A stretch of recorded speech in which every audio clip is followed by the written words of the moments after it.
일본은 전쟁을 못하는 헌법을 가지고 있는 지구상의 유일한 나라입니다. 맞아요. 그 헌법을 바꾸지 않고 전쟁을 할 수 있는 나라로 만들어준 것이 사실은 중국입니다. 중국 때문에 일본이 지금 부쩍부쩍 크는데 미국이 완전히 뒤에서 백을 해주는 겁니다. 오히려 여기서 그 외교적인 에러를 내는 것이 중국이라고 보는데 세계의 다수가 중국이 문제라고 보는 것이죠. 일본은 이제 찬스를 잡은 겁니다.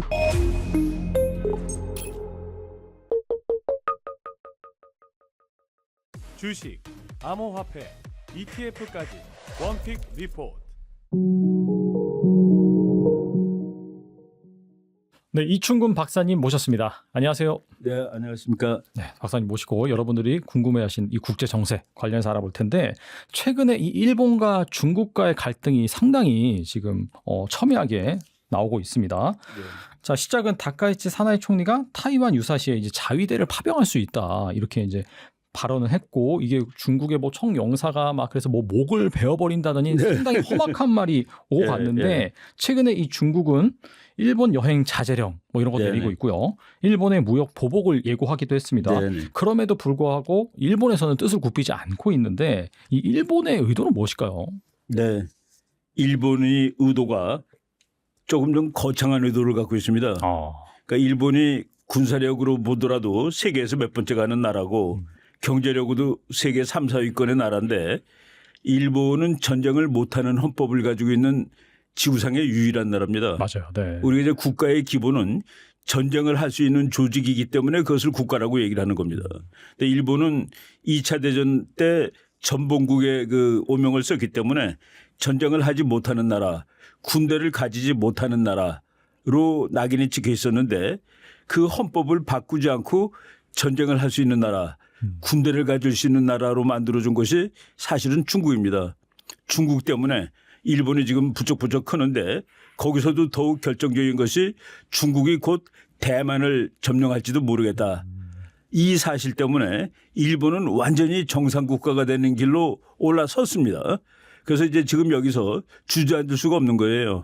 제가 그 자료를 하나 갖고 왔는데 10월 27일 날 트럼프 대통령하고 일본 그 총리가 만났잖아요. 만나가지고 정상회담을 했는데 트럼프 대통령이 뭐라고 얘기했냐면은 일본을 돕기 위해서 내가 할 수 있는 일이라면 무엇이든지 하겠다. 우리는 가장 강력한 수준의 동맹이다. 영어로 We are ally at strongest level. 그러니까 일본은 지금 미국이 완전히 뒤에서 백을 해주는 겁니다. 그러니까 물론 미국이 의도가 있어요. 네.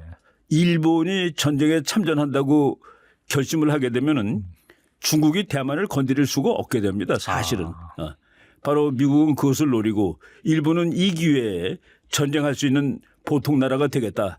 그래서 이제 지금 그 위기가 오는 사이에 또 신임 총리인데 이 사람이 처음 얘기한 것은 아닙니다. 세 번째 얘기했다고 보시면 됩니다. 이 얘기를 제일 먼저 한 사람, 대만에서 전쟁이 나게 될 경우에 일본은 참전한다. 라는 얘기를 제일 먼저 한 사람은 아소 다로입니다. 옛날에 일본 총리죠. 네. 그 다음에 두 번째로 얘기한 사람이 아베입니다. 아베. 그리고 우리 요번에 그 이제 요번 총리를 아베의 분신이라고 얘기할 정도로 맞아요. 네. 다카이치 사나이는 아베의 분신이다 이렇게 얘기하는데 이 사람이 총리로서 현직 총리로서는 처음으로 그 얘기를 한 거예요. 그래서 지금 중국이 난리가 났는데 일본은 절대로 이거 그 말 없는 거로 하겠습니다라고 하지 않습니다. 일본은 이제 국가의 행보를 바꿔야 되는 그 시점에 지금 온 겁니다. 그리고 찬스를 잡은 겁니다. 네. 그러니까 우리나라 사람들이 일본에 대해서 조금 좀 이렇게 그 일본을 얕보는 경향이 있는데 일본이 그렇게 약한 나라가 아닙니다. 군사력으로도 그렇고 지금 가지고 있는 현재 그 일본 자위대의 실력이 미국 해군 다음에 일본 해군 아닌가라고 보는 사람도 있을 정도로 지금 막강합니다. 그런 배경을 두고서 이번에 그 신임 총리가 이게 용감하게 얘기했다라고 볼 수 있습니다. 제가 그 준비한 그림 하나만 더 보여드릴까요? 네네. 10월 28일, 그러니까 미국하고 일본하고 이제 정상회담을 한 다음 날 미국의 그 X에 올라온 그 밈인데 그림들인데 Japan is back이라고 써 있습니다. 일본이 지금 돌아왔다. 그리고 일본 여자 총리가 모자를 쓰고 있는데 모자에 트럼프라고 써 있습니다. 그리고 트럼프가 악수를 하면서 머리에다 띠를 둘리고 있는데 그 띠가 바로 가미가제 특공대가 천황 술 한 잔 받아 먹고 죽으러 갈 때 네네. 그때 뛰었던 일본이라고 쓰고 가운데 빨간 그 일장기 마크 그거를 트럼프가 머리에 있는 그 만화가 나왔습니다. 이거 아주 의미심장한 만화고 또 하나 미국을 우리가 그 미국은 어떤 나라냐 미국의 속성 중에 하나를 카우보이로 칩니다. 카우보이라는 것은 그 거칠다는 뜻이고 그리고 워리어 투사 전사라는 의미인데 꼰총을 찬 카우보이하고 사무라이 갑옷 입은 사무라이가 악수하는 그림이 지금 미국의 그 X에 뜨고 있습니다. 네네. 바로 지금 미국하고 일본은 왕년에 엄청난 적이었지만은 지금은 동맹 중에 동맹이 되었다. 바로 일본이 지금 이 기회를 확실하게 사용하고 있고 그리고 미국은 일본을 통해서 중국이 대만 공격을 억제할 수 있고 이런 이익이 맞아떨어지고 있기 때문에 그 다카이치 사나의 총리가 그런 얘기를 할 수가 있고 그리고 이제 중국이 뭐 노골적으로 지금 반발을 벌이고 있는데 그 반발이 뭐 어디까지 갈는지는 잘 모르겠습니다. 지금 일본이 중국의 반발에 그대로 주저앉을 만큼 허약한 나라는 아니고 그리고 일본한테 걸린 스테이크도 대단합니다. 이제 그 미국의 미래를 가장 정확하게 예측한다고 소문난 사람이 그 조지 프리드맨 박사인데 조지 프리드맨 박사가 그 꽤 오래됐습니다. 아마도 2020년 정도가 되면은 일본은 국가의 진행 방향을 대폭 바꾸지 않을 수 없게 될 것이다. 지금 방향 전쟁하지 않고 헌법으로 전쟁도 못하고 군사력도 가지지 못하는 나라. 그런 나라는 결코 강대국이 될 수 없는 것이죠. 그래서 그냥 현재의 길을 가면서 몰락을 하든지 그렇지 않으면 국가의 진행 방향을 바꿔가지고 보통 정상적인 국가로 나가든지 그거를 2020년 정도라고 이미 조지 프리드맨 박사가 이제 예측을 했었는데 지금 그 조지 프리드맨 박사 말대로 일본은 정상국가 전쟁할 수 있는 나라. 그러니까 강대국은 전쟁을 잘한다는 게 강대국입니다. 네. 우리 국제정치학자들이 강대국이 뭐냐 그러면 한마디로 전쟁을 잘하는 나라 그리고 웬만한 전쟁에서 승리할 수 있는 나라 이게 강대국인데 일본은 지금 강대국의 길로 이 국가의 진행 방향을 선회를 한 겁니다. 그러니까 돈만 많으면은 이거는 강대국이 될 수 없어요. 이것을 지킬 수 있는 군사력을 가져야 되는데 그 군사력을 가질 수 있는 결정적인 계기가 지금 중국이 대만을 공격하는데 그리고 일본은 그렇게 얘기했죠. 대만의 안보는 일본의 안보와 같다. 대만이 죽으면 일본도 죽는다. 그래서 우리는 대만을 지키는 게 아니라 나를 지키는 것이다. 라고 이번에도 그 총리가 그렇게 얘기했습니다.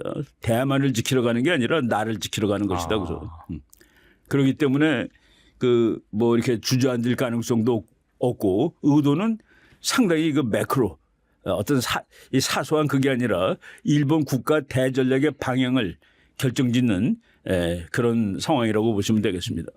말씀을 들어보니까 오히려 이제 그렇게 하면은 중국과 이제 좀 대립각을 세우면은 좀 일본 내부에서도 좀 지지율이 많이 오르고 지지율 막 그렇죠. 오르고 있습니다. 큰 그림 관점에서는 오히려 이 중국의 위협을 좀 근거 삼아 가지고 전쟁할 수 있는 그런 국가로의 전환 이런 것들을 좀 노리고 있다라고도 볼 수 있겠네요. 그러니까 지금 저는 오히려 여기서 그 외교적인 에러를 내는 것이 중국이라고 보는데 중국이 그 미소 외교를 하든가 또는 그 소프트한 외교를 하게 되면은 일본에서도 이제 그 평화주의자들이 많습니다. 그렇죠. 네. 그런데 뭐 신임 총리의 목을 베겠다느니 뭐 총리 된 지 얼마도 안 된 사람한테 이런 얘기가 나오니까 오히려 일본의 그 구구파들 군국주의로 가야 된다는 사람들이 할 말이 더 많아진 거예요. 그리고 평화주의자들이 할 말이 줄어들고 바란 말이지. 이것은 이렇게 노골적으로 위협을 당하고 있는데 일본이 그냥 옛날처럼 그 평화만 외치고 있어서 되겠느냐 하는 이런 상황을 지금 만들어내고 있습니다. 나는 그 최근에 우리나라 언론들 보니까 우리나라 언론들이 일본이 다 잘못하고 중국은 별로 잘못한 거가 없는 듯이 얘기를 하는데 지금 전 세계는 그렇게 보지 않고 있습니다. 전 세계는 일본을 굿보이라고 보고 굿가이라고 보는 것이죠. 그리고 중국을 배드가이로 보는 겁니다. 그거는 뭐 보는 사람 입장에 따라 다르지만은 일단 세계의 다수가 중국이 문제라고 보는 것이죠. 그것도 우리가 이제 무시할 수는 없습니다. 그 옛날에 우리나라 그 조선시대 때 멸망할 때 그때 조선 정부가 러시아 편을 들었는데 그때 세계 대부분은 러시아를 그 나쁜 녀석이라고 보고 있을 때입니다. 그러니까 우리나라가 나쁜 녀석의 편을 든 꼴이 되는 거예요. 그리고 그때 그러니까 영국이나 미국이 그때 당시에 최강인데 특히 영국이 차라리 한국이 조선이 러시아 편을 드는 것보다는 일본이 장악하는 게 낫겠다라는 생각을 가지게 할 정도로 그러니까 우리가 그때 줄을 잘 못 썼는데 지금 그 100년 전에 러시아 역할을 하는 것이 지금의 중국이라고 보시면 됩니다. 우리나라는 이제 뭐 이 역사적으로 일본에 대해서 좋은 감정을 갖기는 아주 어려운 나라입니다. 그 최근에 식민지 경험을 했기 때문에 그런 좋은 경험을 가질 수 없다 할지라도 그 이 현재 세계 국제 정치의 그 냉혹한 그 판단에 의하면은 일본이 중국보다 선량한 나라로 취급되고 있다. 지구 대부분에서 그것을 이제 우리가 알고 우리 외교 정책도 짜야 되는데 하여간 뭐 이번에 일본에 와 있는 그 총영사 네네. 일본 총영사가 제멋대로 들이밀고 있는 그 더러운 목을 한순간도 주저함 없이 베어버릴 수밖에 없다. 네네. 중국은 왜 이렇게 그 말을 세게 하는 줄 아십니까? 몰라요. 이렇게 하면 출세합니다. 아, 공산당에서 이제 출세시켜준 거. 그러니까 중국이 이제 서양 사람들이 그걸 이해를 잘 못하는데 그 우리 미국 친구들 만나면은 네네. 왜 중국은 이미 힘이 세졌는데 옆에 있는 나라를 윽박지르느냐 그 등허리를 두드려 주는 게 더 좋은 거 아니냐 야구 얘기하는데 그 중국은 자기네 스스로 자기네 외교 방식을 전랑 외교라는 말을 씁니다. 네네. 전랑이라는 것이 싸우는 이리, 싸우는 늑대. 그래서 그 영어 미국 사람들은 울프 워리어 디플로머시. 근데 이게 그 디플로머시라는 명사를 울프 워리어라는 형용사로 형용을 할 수가 사실 없습니다. 그러니까 아니 양이 그러니까 양의 가죽을 쓴 늑대는 있을 수 있어요. 네네. 겉으로 이제 양처럼 하는데 이 겉으로 늑대처럼 하는 나라가 어디 있어요, 이 세상에. 겉으로 늑대처럼 하는데 최근의 경험을 보면은 그렇게 말을 험악하게 하고 그러니까 중국의 외교관 중에서 다른 나라에 파견돼 가지고 아주 당당하게 그 이제 중국식으로 보면 당당한 거겠죠. 그렇지만 비외교적으로 말을 험악하게 한 대부분의 사람이 승진하고 출세를 했습니다. 그래서 이번에 이 사람 보니까 되게 얌전하게 생긴 사람인데 체격도 조그맣고 쉐젠이라는 그러니까 우리말로 읽으면 설검입니다. 설검. 쉐젠이라는 이름의 이 오사카 총영사니까 뭐 이렇게 아주 최고위급도 아니에요. 이 사람이 이렇게 험악한 얘기를 했는데 원래 정상적인 나라면은 이거 벌 받아야 됩니다. 그렇죠. 외교를 그렇게 험악하게 해서 너가 지금 이 관계를 악화시켰다가 되는데 이럴 경우에 많이도 올라갔습니다. 그러니까 일부러 그럴 수 있다라고 볼 정도로 그래서 중국의 외교의 참 좀 비정상적인 측면인데 오죽하면은 뭐 울프 워리어라는 용어를 만들었겠습니까? 그거는 한문을 그대로 번역한 겁니다. 전랑 싸움하는 랑이라는 게 이제 늑대 이리를 뜻하는데 싸움하는 늑대 외교. 그러니까 우리가 볼 때 말이 안 되는 거죠. 늑대라도 양의 탈을 써야 되는데 그렇죠. 그게 외교인데 네. 이게 그냥 아예 늑대 이탈을 써버렸으니까 그래서 이제 문제가 많고 지금 우리나라 언론은 뭐 일방적으로 중국을 두둔하는 것 같은데 세계 특히 이제 미국 언론은 일본을 두둔하고 있습니다. 또 중국은 또한 한국의 핵 잠수함에 대해서도 경고에 나선 걸로 알고 있는데 관영 매체가 보니까 미래의 한국 핵 잠수함이 중국에 대응하는 데 활용되는 것은 자연스러운 예측이라고 한 미국 해국 작전 책임자의 발언을 가지고 상당히 좀 우려를 표하면서 한국을 점점 위험한 위치에 놓이게 하고 있다 이런 식으로 보도를 했거든요. 이건 한국에 대한 협박이라고 볼 수 있을까요? 한국에 대한 협박이죠. 그리고 이제 거기서 지금 얘기한 중국 사람들이 한 말은 국제정치학적으로 이제 성립이 안 되는 말입니다. 그러니까 중국이 네네. 미국하고 싸우는데 우리가 미국 편을 들기 때문에 위험에 빠졌다. 중국하고 미국이 싸우면 한국은 무조건 개입하게 돼 있습니다. 이거는 운명이에요. 그러니까 미국하고 중국이 싸우는데 한국이 중립을 둔다고 칩시다. 그러면은 미국, 중국 중에서 이기고 싶은 나라는 한국을 먼저 건드려야 됩니다. 한국을 자기 거로 만들지 않으면은 서로 못 이겨요. 그러니까 지금 시진핑은 실제로 그랬습니다. 네. 만약 대만에서 전쟁이 나면은 한국에 있는 미군 기지를 공격하겠다. 그러니까 한국은 그냥 자동으로 들어가게 돼 있는 조금 겁니다. 개입이 되는 거네요. 네. 미군이 없다 하도 개입이 됩니다. 그거는 우리가 100년 전에 청일 전쟁할 때 청나라와 일본이 싸우는데 전쟁터는 전부 한반도입니다. 맞아요. 네. 러일 전쟁할 때 러시아하고 일본이 싸우는데 주 전쟁터가 한반도입니다. 그래서 우리는 지정학적으로 그 둘이 싸울 때 중립을 짓는다는 건 불가능합니다. 500년 전에도 안 그랬습니까? 임진왜란 때 도요토미 히데요시가 야 나는 조선을 정벌하러 온 게 아니야. 일본을 정벌하는데 길 좀 빌려줘라고 얘기한 겁니다. 예, 물론 이제 그 음흉한 속을 가지고 얘기한 것이지만은 그렇게 일본과 중국이 다툴 때, 미국과 중국이 다툴 때, 또는 미국과 러시아가 다툴 때 한국이 그 총알이라든가 불똥이 떨어지지 않는 곳이라고 생각하는 것은 완전 착각입니다. 이거는 뭐 어쩔 수가 없어요. 우리가 거기서 빠지고 싶으면 멀리 이사 가면 됩니다. 호주도 안 돼. 아프리카로 가면 됩니다. 완전 대륙을 그냥 태평양 건너가지고 멀리 가야 돼요. 다른 쪽으로 가지 않는 한 그러니까 우리가 그 전략적으로 그 최근에 주한미군 사령관 그 브런슨 대장이 그 한반도 지도를 거꾸로 그려가지고 그걸 걸어놨더라고요. 맞아요. 네. 한국은 정말 전략적으로 너무나도 중요한 지역입니다. 중국을 막는 데도 최적이고 러시아를 막는 데도 최적이고 그렇기 때문에 미국이 한국을 포기하고 나서는 미국의 대전략을 지금 전혀 수행할 수가 없습니다. 바로 이런 뭐 이거는 어쩔 수가 없어요. 우리가 중립을 쓰더라도 우리는 중립이 지정학적으로 불가능한 나라다라는 그 원칙을 알아야 됩니다. 근데 이제 국제정치학에서는 이럴 때 어떻게 해야 되느냐가 답이 나와 있습니다. 이기는 편에 붙어랍니다. 근데 지금 누가 이길지에 대해서 논쟁이 많은데 미국이 지지 않는다라고 저는 말씀을 드리고 싶습니다. 지금 현재는 미국이 위에 있잖아요. 그 미국 같은 나라가 평화적으로 중국한테 자기가 향유하고 있던 패권국의 지위를 줄 리가 없습니다. 그렇죠. 네. 그거는 역사상 없는 일이에요. 그러니까 우리나라 사람은 중국은 8% 성장, 미국은 3%. 그러니까 결국은 중국이 미국을 앞선다. 그런 거는 국제정치에 있는 얘기가 아닙니다. 앞에 있는 3% 성장하는 나라가 다가오는 8% 성장하는 나라를 결코 자기를 앞설 때까지 그대로 방치한 적이 없었다. 그래서 세계에는 1차 대전, 2차 대전, 나폴레옹 전쟁 무슨 전쟁 해가지고 정말 그 피비린내 나는 대전쟁 전부 1등과 2등이 그 미래의 세계 패권을 놓고 싸운 겁니다. 하물며 미국 같은 나라가 중국이 커오는 것을 어영부영 보고 있다가 네가 나보다 더 잘하는구나. 네가 1등 해라라고 양보한다는 것은 그는 역사에도 안 나오는 얘기고 국제정치학에도 안 나오는 얘기인데 우리나라 많은 사람들이 중국이 빨리 크니까 결국은 미국 앞서지 않겠어요라고 정말 이거는 낙관적으로 생각을 한 겁니다. 그 트럼프 대통령이 1기 때 2018년에 중국의 그 허리를 끊어놓는 거 보세요. 중국이 그때부터 이제 비틀거리기 시작한 겁니다. 그 요번에 2기 다시 돼가지고서는 이번에 완전히 그 중국이라는 나라를 없앤다가 아닙니다.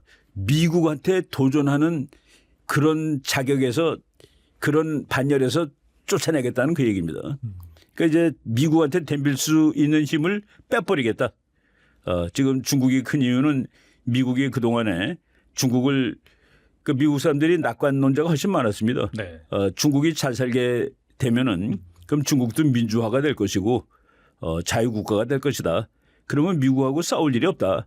그리고 미국은 시장이고 중국은 공장인데 공장과 시장이 상호 협력하는 것이지 그렇죠. 싸울 리가 있겠느냐라고 했는데 그때 소수 트럼프도 그 안에 들어갑니다. 아니다. 중국이 커지면은 반드시 미국을 군사 안보적으로 위협하는 나라가 될 수밖에 없다. 왜냐하면은 지구의 패권국은 한 나라밖에 없는데 중국이 그 패권국을 영원히 나는 2등 할 거야.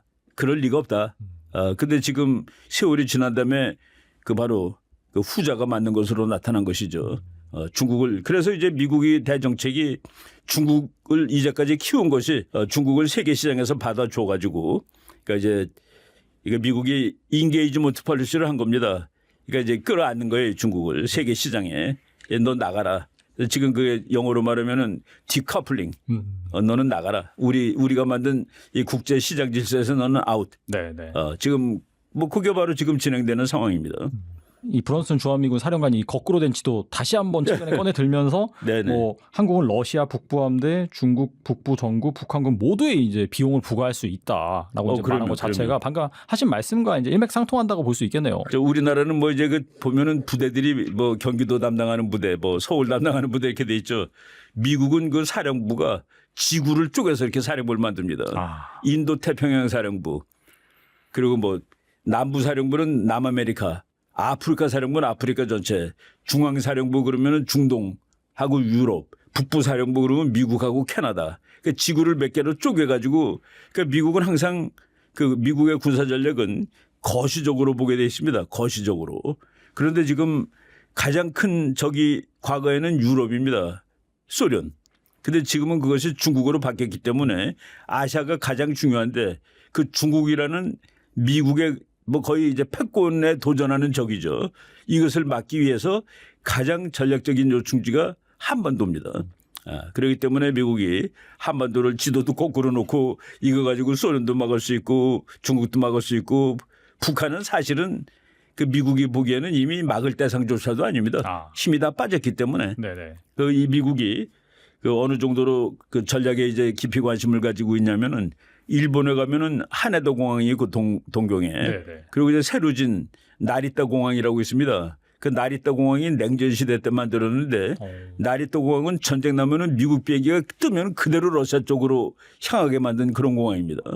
그래서 그 활주로도 전부 그런 식으로 그러니까 이제 민간 공항임에도 불구하고 미국이 일본한테 간섭하는 거예요. 너가 이 공항을 만들 때 이것은 앞으로 소련하고 싸울 때 직접 비행기가 출격했다 내렸다 하기 좋은 공항으로 만들라 하는 이런 식으로 그 다 세계를 군사 전략적인 관점에서 이제 미국이 봐왔던 것이고 바로 브론슨 장군이 최근에 이거는 한국이 그 최근 정부가 와서 우리가 그 미국이라든가 중국이라고 싸우는데 가급적 개입하지 않겠다라는 그런 관점을 가진 정부인데 완전히 너희들이 그럴 수 결코 없을 거야라는 사실을 이제 재강조를 하는 것이죠.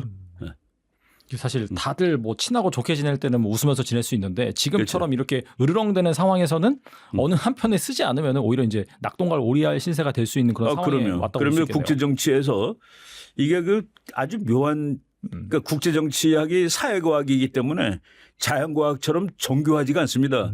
그럼에도 불구하고 거의 자연과학 수준의 이론이 있는데 누가 싸우느냐 했을 때 90% 확률로 붙어 있는 나라가 싸운다라는 답이 있습니다. 네네. 그러니까 우리가 중국하고 잘 지낸다는 거는 정말 어려운 일이에요.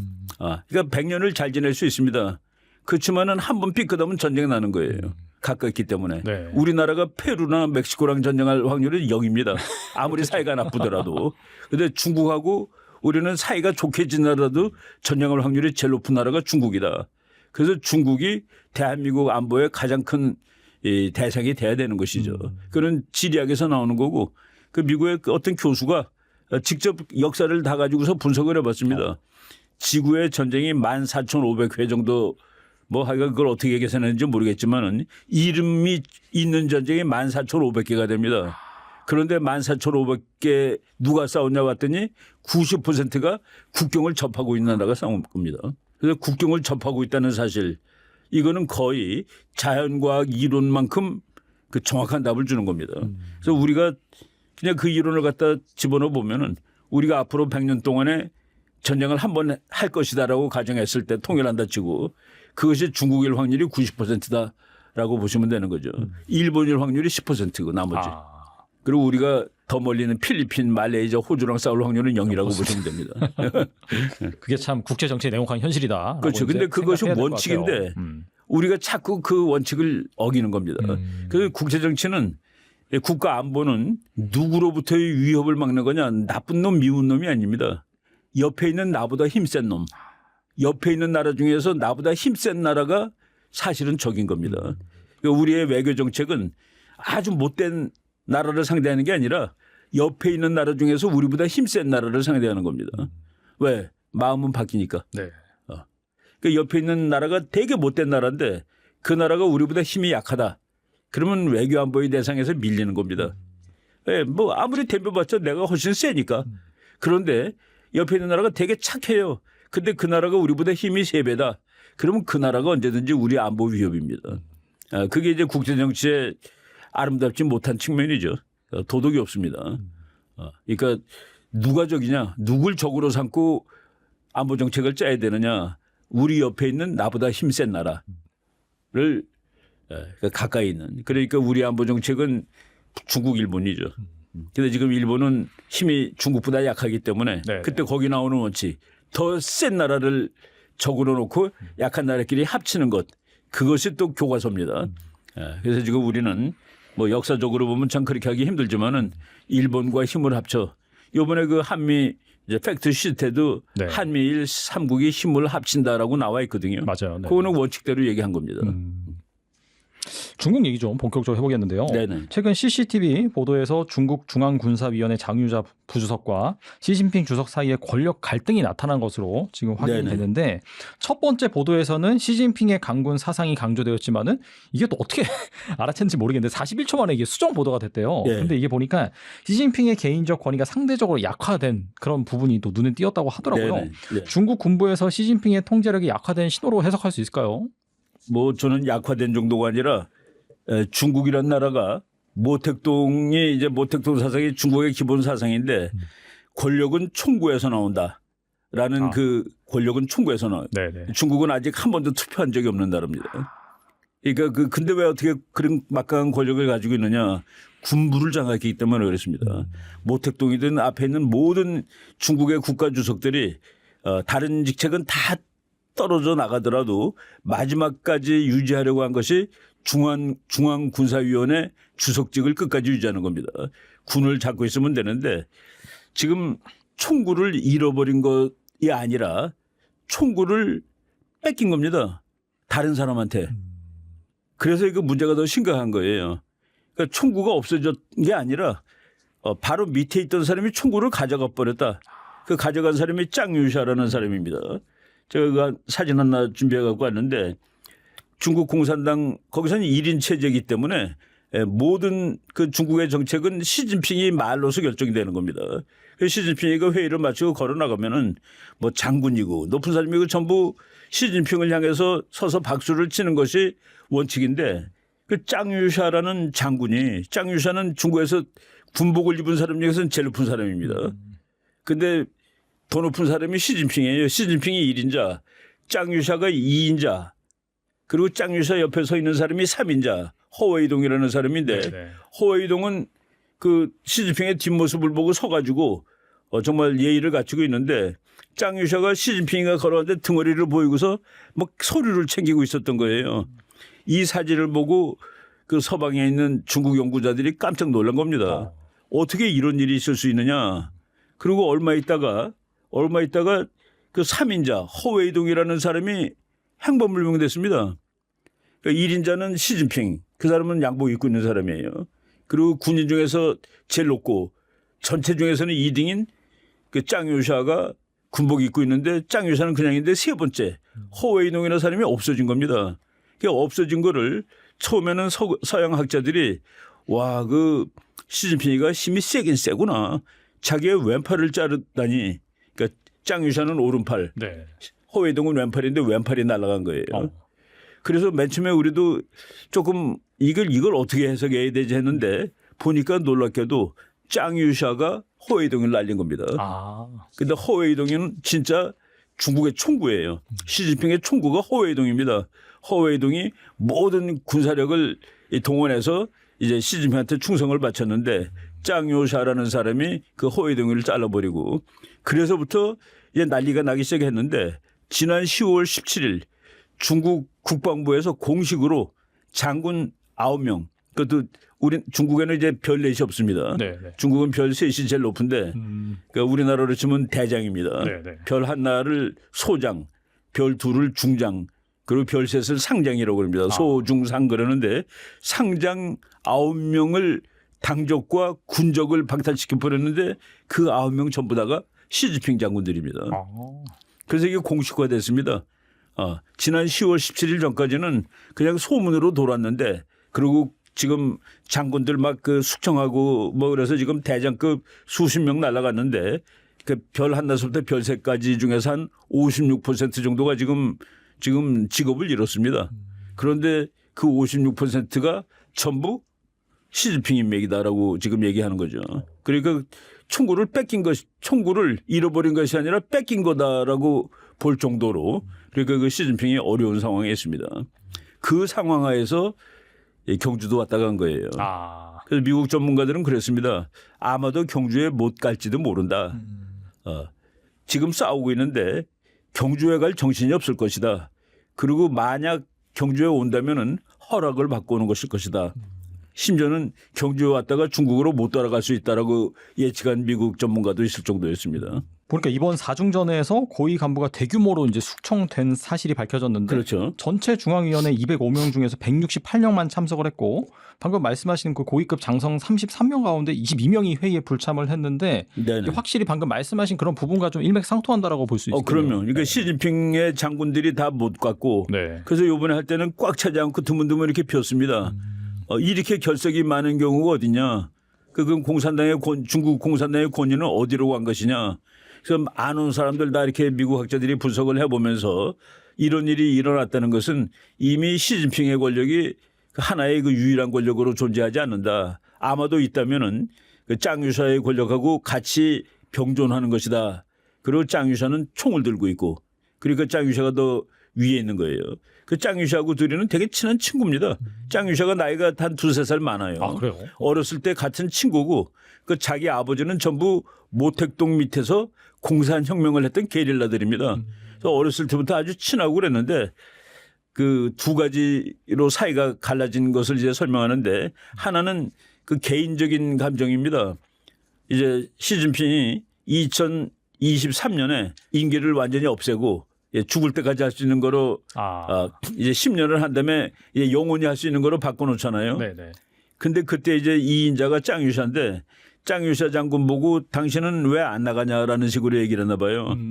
그러니까 짱유샤가 그때 정말 그 개인적으로 인간적으로 자기는 평생 하는 거로 해놓고 자기 보고 너는 왜 안 나가냐 이게 말이 되느냐는 그런 그 배반감이 있었고 그리고 더 중요한 것은 정책상의 차이인데 짱유샤 장군이 높은 장교가 아닐 때 1979년에 월남전에 참전했었습니다. 아주 망했습니다 그때. 그때 망한 이유는 네. 월남군이 싸움을 잘해서가 아니라 중공군이 침략군으로 갔는데 어디로 오는지를 미군이 다 가르쳐 준 거예요. 그 월남군한테. 그래서 월남군이 기다리고 그냥 뭐 아주 그러니까 이 순수히 배틀만 따지면은 중국이 아주 참혹하게 패배한 겁니다. 그 경험이 있는데 그 경험은 월남이 싸움을 잘한다가 아니라 미국은 무서운 나라다라는 경험이 있는데 지금 중국에서 시진핑이 하는 거는 대만을 하루속히 공격해서 점령해야 된다. 그래서 그 대만하고 마주보는 그 중국의 성 이름이 복건성, 네네. 그 후지엔성인데 후지엔 출신들이 그 장군들입니다. 시진핑의 장군들이고 하루빨리 대만을 공격해가지고 점령해야 된다. 이제 장유샤는 그거는 말도 안 되는 소리다. 그러다가는 중국 대만뿐만 아니라 미국이 덤벼들기 때문에 우리는 큰일 난다. 지금은 때가 아니다. 그래서 그 정책상의 갈등도 있습니다. 그러니까 개인적인 갈등도 있고 정책상의 갈등도 있고 그러니까 지금은 해군 참모총장 날아가고 하여간 그 대만을 공격해야 된다라는 장성들 거의 대부분이 지금 날아갔습니다. 그래서 그 과연 이런 수준에서 전쟁을 할 수 있을까라는 것도 사실은 의문입니다. 그런데 이제 지금 일본까지 뭐 대만에서 전쟁 나면 가서 싸우겠다라고 얘기하는 판이니까 중국은 좀 어려운 입장에 들어섰다고 보는 게 좋을 것입니다. 확실히 이번 숙청으로 인해서 이 양안 전쟁을 중국이 막 단기간에 벌일 가능성은 많이 떨어졌다고 볼 수 있겠네요, 진짜. 그러니까 저는 그런 상황에서 전쟁을 일으키면 중국은 끝난다고 봅니다. 장군의 56%가 지금 없대는데 그리고 없어진 장군 56%의 대부분이 대만 전쟁을 준비하고 있던 장군들인데 이런 상황에서 과연 그 군부가 제대로 말을 듣겠냐는 거죠. 지금 남아있는 장군들 꼭 총을 들고 있는 장군들은 장유샤 계열 사람이고 지금 미국하고 싸우면 큰일 난다라고 보는 사람인데 그 대만에서 그런 모험을 하는 것을 아마 결코 찬성하지 않을 겁니다. 적어도 당분간은. 그래서 그리고 그 제일 중요한 데가 군사위원회인데 네. 중국 군사위원회는 7명으로 구성됩니다. 시진핑이 민간인이지만 거기서 제일 높은 사람이고 두 번째가 짱유샤고 그다음에 허웨이동인데 4명을 잘라버렸습니다. 짱유샤가. 그러니까 중앙군사위원회가 마지막으로 그 주석이 자리를 유지되는 자리인데 그 밑에 부하들이 전부 다 바뀐 거예요. 그리고 원래 7명 중에 남아있던 한 사람이 그 장성민이라는 사람이 남아있는데 장성민이라는 사람을 남겨놓은 것이 그래도 중도파다라고 해서 남겨뒀지만은 그 사람은 사실은 그 짱유샤를 멘토라고 부르는 사람입니다. 그러니까 중앙군사위원회 그냥 타이틀은 심지어는 타이틀마저도 뺏기는 거 아닌가 했는데 타이틀은 지금 이제 유지하고 있습니다. 그 시진핑이. 그런데 밑에 있는 장군 6명이 다 다른 편 사람들이다는 그 얘기예요. 그래가지고 지금 장군들 빈자리를 임명을 해야 되는데 임명조차 못하고 있습니다. 그러니까 군사위원회 위원장이 임명하는 거거든요. 근데 그거를 임명하지 못할 정도로 그 지금 뭐 미국에서도 이런 자료 많이 나오고 지금 시진핑이 거의 그냥 껍데기. 그래가지고 미국에 아주 그 유명한 그 중국 전문 유튜버가 네. 크리스 채플이라는 사람이 있어요.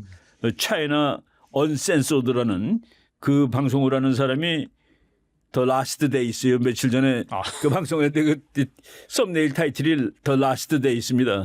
이제 며칠 안 남았다라는 식으로. 그러니까 중국이 지금 뭐 중국이 어렵다기보다도 시진핑은 어려운 상황에 있는 것은 확실합니다. 거의 뭐 식물 권력이라고 봐도 되겠네요, 사실.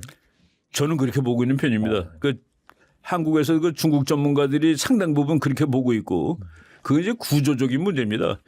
경제가 너무 나쁘고 중국 경제가 너무 나쁘고 근데 이제 왜 나쁘냐?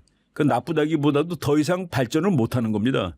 더 이상 발전을 하려면은 그 중국이 계획 경제로서 발전할 수 있는 그 피크에 도달한 거예요. 네. 근데 이제 여기서 계속 발전을 유지하려면은 계획 경제 가지고 안 되고 이제 진짜 그 미국식 그 자본주의 자유주의 경제로 가야 되는데 그거로 가게 되면은 공산당이 설 자리가 없는 것이죠. 그러니까 거기서 딜레마가 생긴 겁니다. 그러니까 지금까지는 채찍으로 때려가지고 경제를 발전시켰는데 이게 더 이상 발전하기 위해서는 진짜 그 완전한 속옷식 개혁을 해야 되는데 그 개혁을 하게 될 경우에 경제는 개혁을 하고 공산당이 존재할 수 있느냐라는 그 문제가 나오는 것이죠.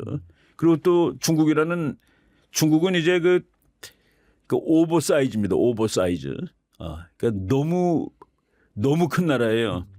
그래서 이 결집력이 없습니다. 네. 중국이라는 나라는 결집을 해야지 나라가 단단하게 유지가 되는데 중국은 원심력이 더 큰 나라입니다. 뿔뿔이 흩어지고 싶어 하는 거예요. 그런데 그래서 독재를 하는데 이 독재 체제를 완화시켜야지 진짜 자유경제가 되는데 그걸 완화시키게 되면은 나라가 분열된다는 그 딜레마. 그래서 지금 중국이 저는 뭐 지금 아주 시진핑 권력이라든가 중국 경제라든가 이런 것이 지금 다 한계 상황에 부딪힌 시점이다라고 봅니다. 게다가 미국에서 이 한계 상황을 아주 적극적으로 활용하겠다는 사람이 지금 대통령이 돼 있는 상태고요. 안 그래도 최근에 그 중국 전역에서 시진핑 퇴진과 중국 공산당 해산을 요구하는 뭐 대규모 시위가 발생하고 있다라고 그럼요. 하더라고요. 근데 지금 전 세계적으로 보면은 이 G세대들의 그런 시위 열풍이 대단하지 않습니까? 이제 G세대라는 세대가 네. 저는 그 미국에서 나온 통계를 보고 좀 깜짝 놀란 거가 있었는데 예일대학의 18살부터 22살까지 그러니까 1학년부터 4학년 정도 보시면 돼요. 걔네들한테 너는 무슨 정당을 지지하냐. 그게 그냥 우리가 아는 상식이라면 민주당이 90% 공화당이 10%를 해야지 맞는 겁니다. 네. 근데 작년에 나온 통계에는 그 18세에서 22세짜리 예일대학 학생들, 예일대학은 또 학교가 좌파로 아주 유명한 학교입니다. 학교 전체 분위기가. 근데 학생들 중에 공화당이 민주당보다 12%가 많았습니다. 뭐 있을 수 없는 일이 벌어진 거예요. 근데 왜 그런 일이 벌어졌느냐. 그게 미국뿐만 아니라 전 세계적인 현상인데 이 젊은 그 Z세대라는 친구들은 무엇보다도 자신입니다. 내가 제일 중요한 거예요. 그들은 공부도 혼자 합니다. 도서관 가서도 혼자 하고 그리고 밥도 혼자 먹으러 가고 그리고 혼자 전화로 모든 것을 혼자 하기 때문에 그 사람들한테는 우울이라는 개념이 익숙하지가 못합니다. 나 자신이 소중한 거고 내가 중요한 거예요. 그리고 내가 해결하는 거고. 그런 것이 지금 전 지구적인 현상인데 바로 그런 의미에서 중국도 예외가 될 수가 없죠. 지금 뭐 일본이 그러니까 중국 사람들 일본 관광 가지 말라라고 얘기하는데 맞아요. 네. 관광 가지 말라가 아니라 그 사람들이 가는 순간 일본이 중국보다 더 좋다고 다 생각한다는 거예요. 가면 확실히 이런 뭐 건물이라든지 뭐 여러 가지 서비스라든지 그러니까 일단 분위기가 좋다는 거야. 그렇죠. 더 안정적이고 그러니까 애들이 거기서 살고 싶어 한다는 거예요. 그러니까 나라에 대한 충성은 없어지고 바로 그것도 지금 막아야 되는 상황이 되는 겁니다. 그 일본, 그 중국 젊은이들이 더 이상 중국에서 취직도 잘 안 되고, 그러니까 다른 데를 찾는데 그래도 제일 가깝고 자기보다 확실하게 우위에 있는 곳이 일본이라고 생각을 하고서 그것도 지금 막아야 될 정도로 중국이 어려운 상황이 된 것이죠. 아무튼 중국에서의 뭐 시위 이런 것도 앞으로 좀 더 확산될 가능성도 잘 지켜봐야 되겠네요. 그러니까 중국이 지금 데모하는데 중국의 데모는 정말 그거는 옛날부터 이 세계에서 데모가 제일 많은 나라는 원래 중국입니다. 저는 그 한 10여 년 전에 1년에 30만 건의 데모가 일어나는 나라가 중국이다. 그래요. 1년에 30만 건이면 하루에 100건도 넘는데. 그러게요. 그래서 내가 그 데모의 기준이 뭐냐. 그랬더니 파출소가 습격당할 수준을 한 건으로 쳤을 때 30만 건이라는 얘기를 들었습니다. 근데 별의별 그 데모가 다 나는데 그러네요, 진짜. 예를 들어서 제가 이제 미국 학자한테 직접 들은 얘기입니다. 그 이제 중국도 공부 잘하는 시골 학생들이 북경대학 같은 데 유학 오지 않겠습니까? 북경에는 좋은 대학. 여름에 이제 집을 가가지고 뭐 집은 가난하니까 자전거를 타고 뭐 문방구에 가다가 자전거를 잘못해가지고 넘어지면서 거기에 있는 검정색 세단을 긁은 거예요. 네네. 그러니까 그 세단에 운전기사가 나와서 그 대학생을 때리는 겁니다. 왜 잘못해갖고 우리 차 이렇게 망가뜨려놨냐고. 그러니까 시민들이 분노해서 그 운전수도 때리고 차를 불리려고 차를 뒤집어 놓는 거. 그거를 데모 한 건으로 치는 거예요. 내가 직접 들은 사례입니다. 그러니까 중국이 그런 식으로 갈등이 증폭돼 있고 그러니까 관리들, 부자들, 그리고 보통 사람들 이것들이 그냥 매일 와글와글 터지는데 그래서 벌써 한 10여 년 전에도 1년에 그런 식으로 30만 건의 그 데모가 있다. 근데 지금은 그 데모의 이 규모가 훨씬 커진 거로 그러니까 국민들이 가난하다고 생각하면은 그때 다 튀어나오는 거 아닙니까? 독재를 하면서 발달할 때는 그 엘리트들이 튀어나오는데 근데 이제 지금은 경제가 항상 혁명은 언제 나냐면 아주 가난할 때는 안 납니다. 살다가 그것이 꺾일 때 항상 혁명이 나는 거예요. 지금 중국이 바로 그래서 그 미국의 그 제임스 데이비스라는 학자가 이게 이렇게 아주 못 살 때는 안 되는데 쭉 살다가 꺾일 때 바로 요 지점에서 그래서 이렇게 그러니까 J자가 되잖아요. 네네. 그러니까 제이커브 이론이라는 게 있습니다. 그러니까 경제가 아예 바닥일 때는 혁명이 안 나요. 크다가 꺾어질 때 혁명이 나는데 지금 중국이 바로 그 지점에 와 있습니다. 그러니까 이제 나라를 쪼개더라도 이제 민주화로 갈 거냐. 공산당 다 없어지고. 그런데 그거는 그 사람들이 도무지 자기가 감당할 수가 없는 일들이죠. 중국 간부들이.